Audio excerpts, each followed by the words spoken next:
Hello and welcome. I'm Kamla.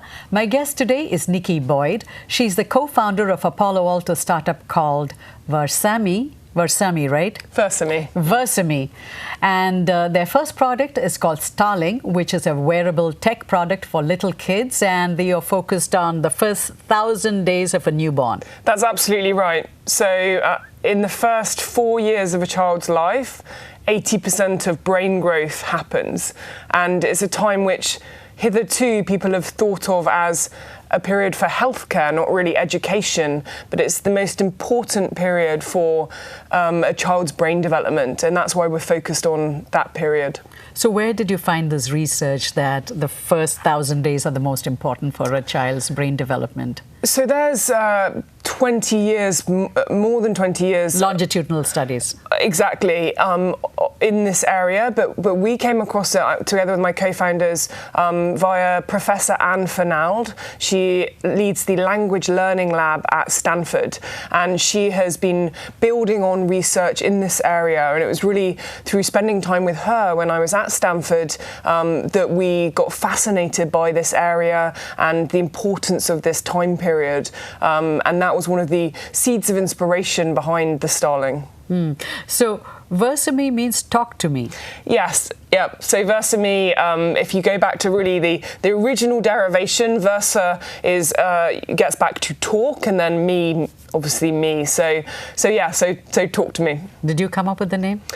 It was 3 days in a room brainstorming with my two partners and figuring out what was available as a .com and what we liked, which we couldn't never agree on, and what was memorable, and we eventually ended up there. So it was not a perfect process. Okay.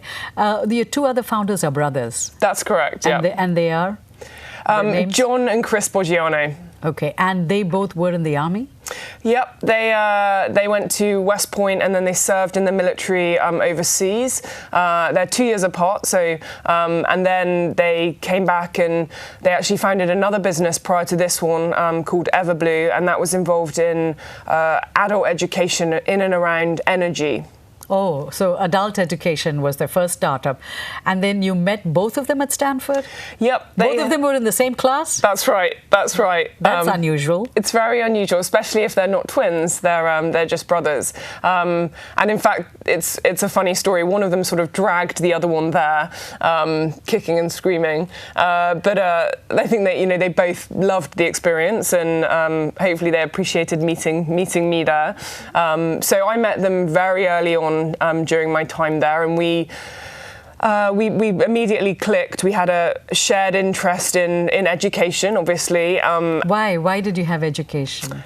So them different reasons to me. For me, my parents are divorced, and despite that, both of them separately really prioritized education and put that ahead of everything else that really was in their lives. So you went to a private school in England? I went to a mixture of private and public schools, and it was really that education, that foundation that enabled me I went to Oxford for my undergrad, which is a good university, and then got a good job in London. That's an understatement, good university. It's a well-known university. What did you study at Oxford? Psychology and physiology.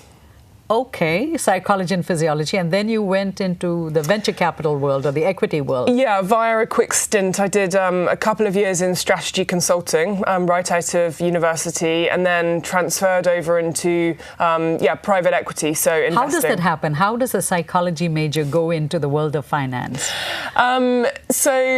Is that a wrong question to ask? I'm just curious. Yeah, no. So once I decided, I was actually originally going to be a doctor, and once I decided that wasn't where I was heading, I was looking around searching for what it was I was supposed to be doing, and in the absence of a sort of clear passion, I decided I didn't want to go into academia. I did basically what everyone else does coming out of Oxford, which is going to the city, and you either go into consulting London, or you go into... the city being London. Yeah.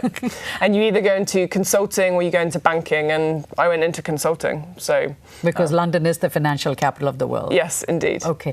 So then how did you get into the equity world, the private private equity will? So the consulting firm that I worked for happened to do a lot of work for private equity firms. So we did these commercial diligence projects, and I really enjoyed the getting deep involved in the commercial analysis of companies, but was frustrated with not getting enough depth. So we'd do these short projects, and then on I would move to the next project, and I wanted more to stay more involved, to have more impact.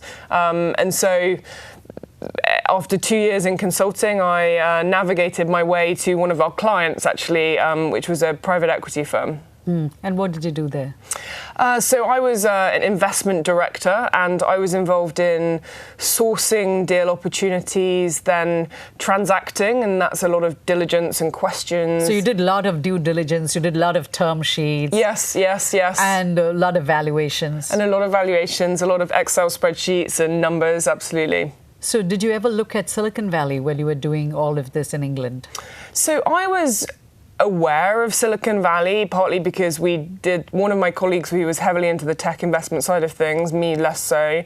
So I was aware of Silicon Valley, but I had never been here. I didn't fully appreciate what Silicon Valley meant as a term, I think, until I came to Stanford. So how did you come to Stanford then, if you had no appreciation of Silicon Valley and the tech industry here? Yeah, so I'd got Who brought you kicking and screaming here?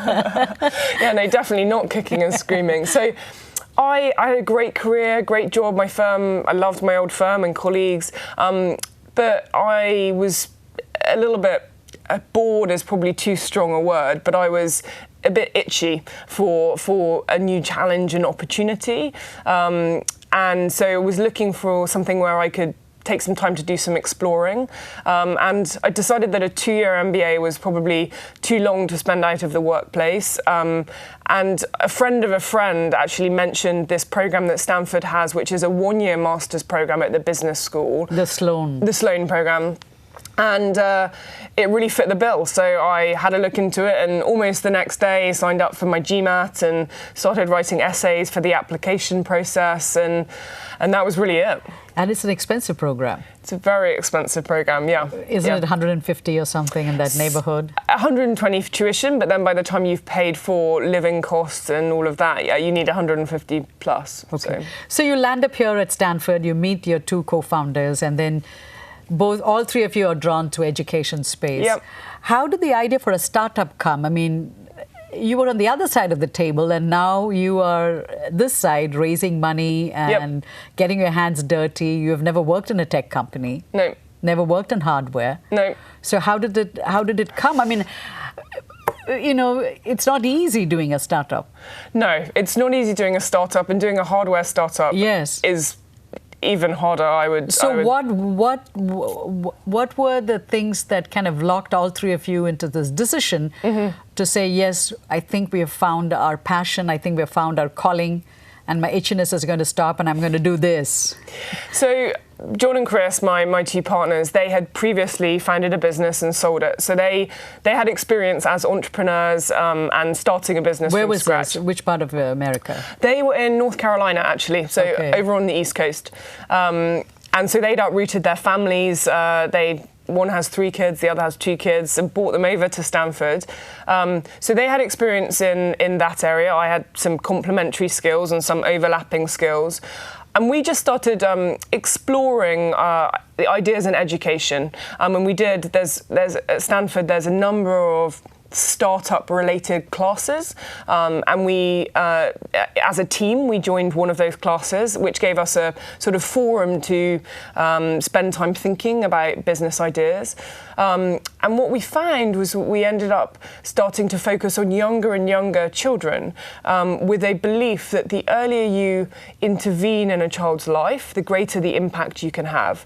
And that was what took us to Anne Fernald at her lab at Stanford, and got us thinking about early brain development and language. And then we started, I guess, prototyping ideas, and one idea was to have just an app on a phone, but we quickly realized from some of our design thinking and other cool Stanford term with users that an app is very intrusive when it comes to engaging with a child. And so that was what was the sort of catalyst, I think, to thinking actually we need something which sits independent of a phone, independent of an app. So you didn't want the parents occupied with the phone? Yeah. Although we're a tech company, we're tech-enabled. We are actually trying to encourage human-to-human engagement and parental-child engagement, and we're trying to encourage people to be mindful and deliberate about that and put their phones and everything else out the way. So the product you decided was this one. This is the finished product called Starling. Yes. Okay. What does Starling do? The easiest way to describe Starling is a Fitbit for words for babies. So Starling is worn by the baby. So you're wearing it? As modelled here, but it will be worn by the baby. So this is slightly misleading, me modelling this. And it measures, it counts the number of words that they hear and then gives feedback to the parent, partly via a light which is on the device, and then also with further detail and analytics on an app. So where is the light on the device? So the light... the light... the battery died. The light is... so there's some sort of a signal that comes? Yes, yes. And so what does it do? So imagine you're the kid and I'm talking to you. Yep. So what does Starling do? So Starling is sitting here counting. It doesn't record, which is an important point for privacy. How does it count? So that's the clever bit. We have 2 patents filed around this. So we have various algorithms which are doing speech processing, which sit inside of here. And so we're counting the number of words, storing them on here against a timestamp, effectively. And then when you pair with your phone, we transfer that data and you get a readout. So you'll end up with, much like a Fitbit, where you would end up with your steps against the time of day. Yeah, steps are different from words. So the audio, so there's some sort of a recorder in this. So we're not recording. I understand. Yeah, but it's parsing. It's parsing the audio. Correct. And so when it parses the audio, something is interpreting that this is a word. Correct. Yeah. Yep. So and what does that do? So since I'm the parent, what is it that I'm looking for if I use Starling? If I pair, after I've spoken to you, the kid, I pair this up with the phone, it downloads data from here. Correct. What is it that I'd be looking for in that phone to give me feedback that I've used the right amount of words? So we will be able to give you guidance as to what is normal. So a bit, again, the Fitbit analogy, 10,000 steps. So everyone has a target of 10,000 steps that they want to meet, and they may set themselves a higher target if they want. So we will be able to give a guideline as to what is a normal number of words that a child is hearing, and the aim is to encourage you to do more. So encourage you to speak more to your child to further their brain development. So 10,000 steps is what Fitbit recommends every day. How many words do you recommend for your kid? So this is a sensitive topic, partly because there's incomplete data. There doesn't exist a product like this today. So I'll be able to answer that question much better in a year's time. But our belief is that from the work we've done, the research we've done to date, that 10 to 15,000 words a day is smack banging kind of the normal range. So how do you count the words? The cat is sitting there versus the cat has a fat tail and the dog has a thin tail. So these 2 sentences, how do you separate them out? Which is more powerful for the kid? So what we're counting is purely the number of words. The cat has a tail. Yes. And so the cat has a big fat tail and the dog has a longer tail is better because there's more words involved. But I think what you're sort of probing at, which is an important point for us to make, is that quality of words, and quality means a number of different things. Quality means the interaction back and forward between a parent and the child. It means the variation of words. It means the length of an entire conversation. So those things are also very important, but the researchers would tell us that quality is very highly correlated with quantity.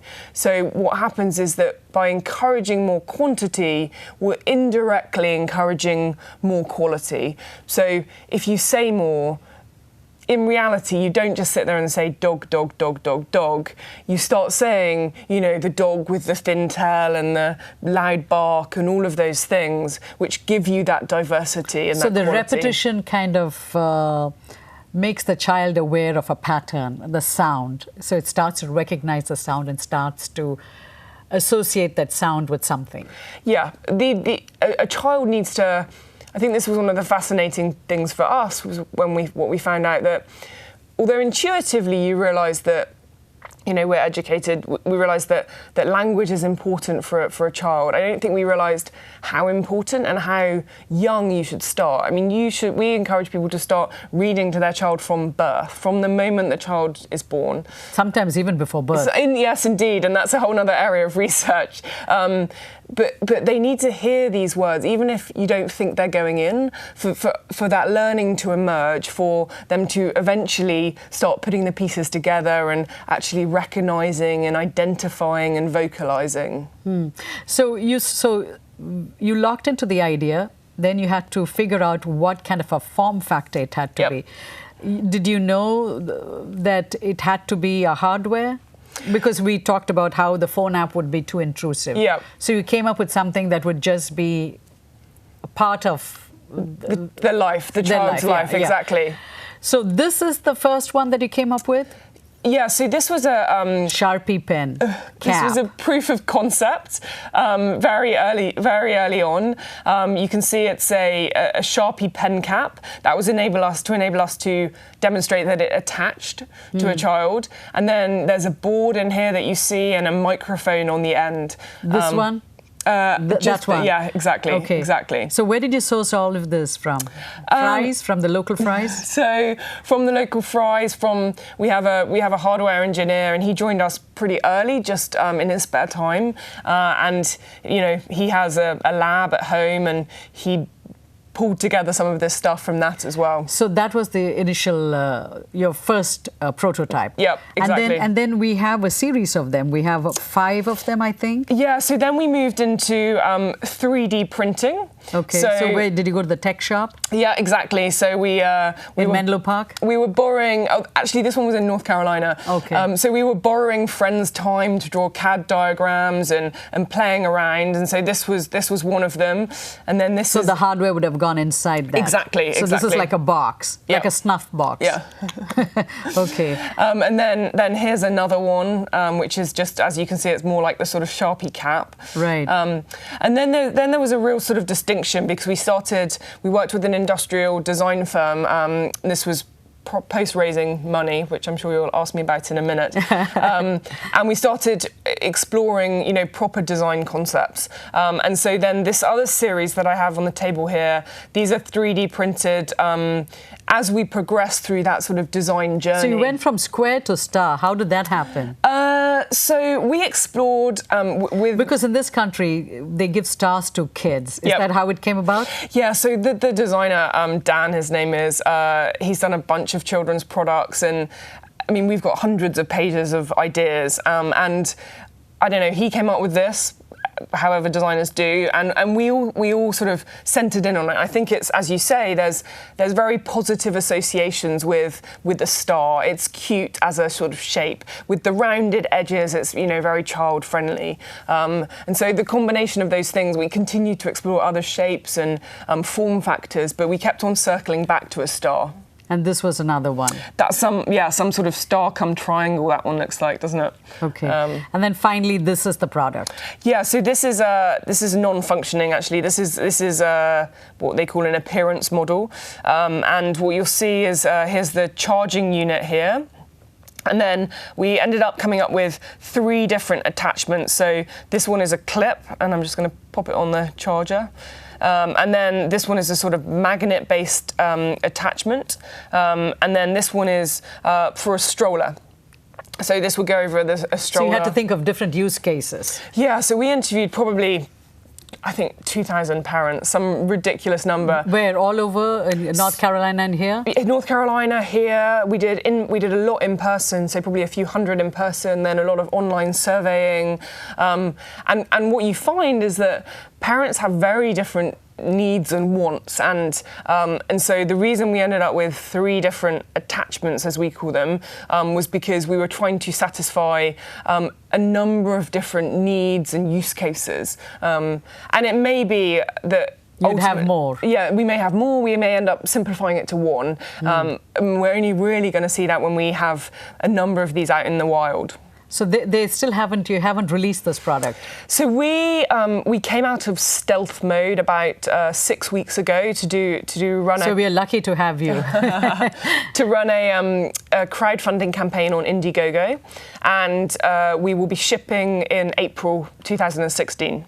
Okay, so so let's talk about money now. Okay. So 2013 is when you came to Stanford. Yes. And that's when you decided you wanted to do a startup. Yep. And we are at the end of 2015. Yep. So in the 2 years' time, you went through all these iterations, you got a semblance of your product, minimum viable product. Yep. What about minimum viable money? So we graduated in July last year, July 2014, and we spent the summer after graduation. John, Chris and I were all working on this full time, and then this hardware guy I mentioned, he was giving some spare time, and we basically built proof of concept, which enabled us to, the Sharpie, which enabled us to go and speak to investors and raise some money.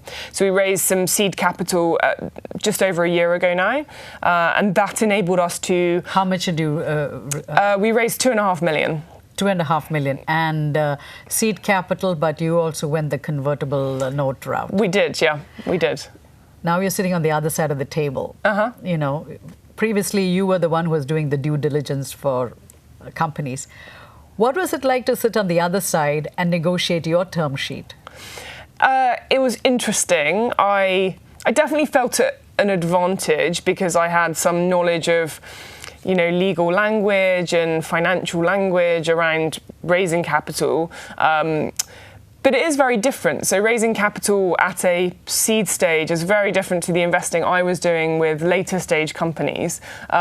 It's simpler in some senses. And when you're raising at the seed stage, people are betting on the people and the idea, because you don't have customers, you don't have any financial data, you don't have any data.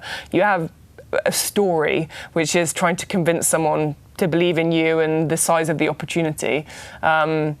So it was, it was an interesting experience and successful for us. So positive all in all.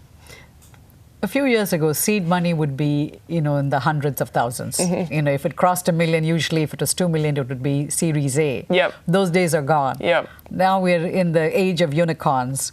So valuations have become a challenge. Yep. And so it looks like a lot of startups are going the route that you did, convertible note route. Does it take the pressure of valuating your company off of your back for a bit while you focus on the thing? What is the advantage of going the route that you did? Because there's no valuations when you go this route, correct? Yeah, that's the main advantage, and that's for both parties. That's for both the company which is raising the money and the investors. There's so little information to go on that it's very hard to put a valuation, to put a number against that.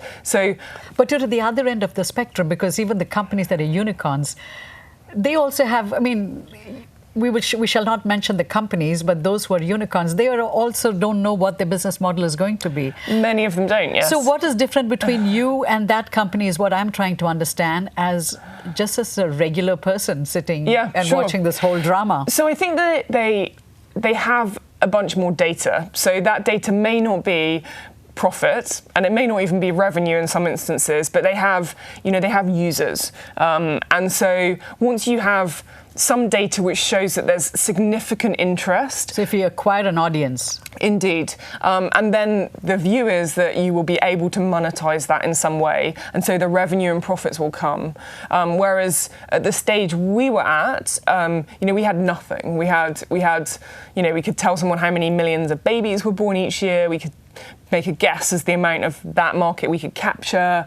And then it's personal resumes. It's an assessment of the individual skill sets of the founders involved, and then collectively how they work together, and a confidence assessment of that basically is what seed money is raised on. So what has the money given you?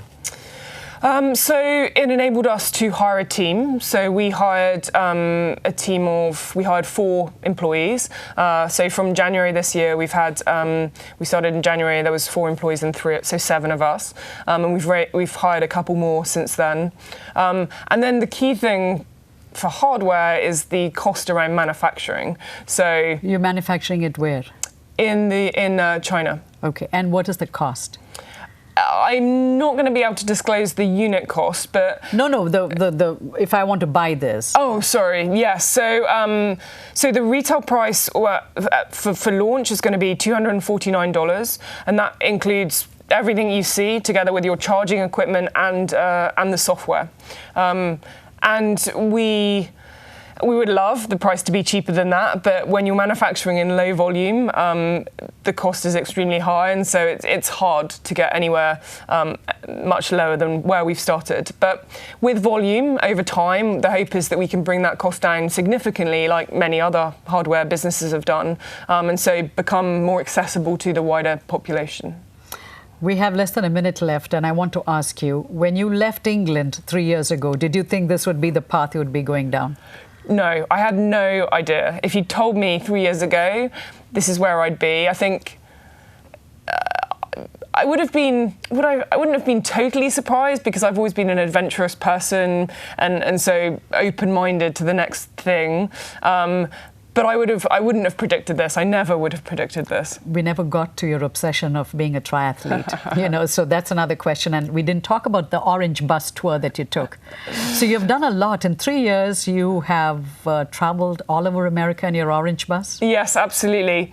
So we bought a big orange school bus. We bought an old yellow bus, actually, and stripped it, painted it orange, decorated it with stars and words and everything, and then drove it across the country really to promote ourselves, but promote the importance of words and language on early brain development. Nicki, thank you for stopping by and talking to me about your company, which stands for Talk to Me. We wish you all the best with your product, and this releases in 2016. April 2016. April 2016. Thank you so much. And thank you for watching. If you missed any of our shows, you can watch them on our YouTube channel. And I'm on Twitter. My handle is @Kamla. And Nicki's handle is VersaMe_tech. And we'll be back again next week with another show. Until then, goodbye.